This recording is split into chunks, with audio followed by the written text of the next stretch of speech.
Bayangkan, seorang sultan yang mengirim armada raksasa untuk menaklukkan Malaka dan hampir mengubah peta Asia Tenggara. Inilah Iskandar Muda, penguasa yang membawa Aceh ke puncak kejayaan. Awal abad ke-17, Aceh menjadi superpower Asia Tenggara. Lada Aceh mengalir sampai Turki Utsmani, Arab, India, dan seluruh Nusantara. Iskandar Muda membangun armada perang terbesar di kawasan. Tahun 1629, ekspedisi terbesar Aceh dimulai. Portugis kewalahan, pertahanan mereka hampir runtuh. Tapi pertempuran panjang membuat pasukan Aceh kehabisan logistik.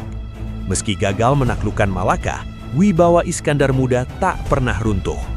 Ketika putranya membunuh istri seorang pedagang, Iskandar Muda menjatuhkan hukuman terberat, meski itu darah dagingnya sendiri.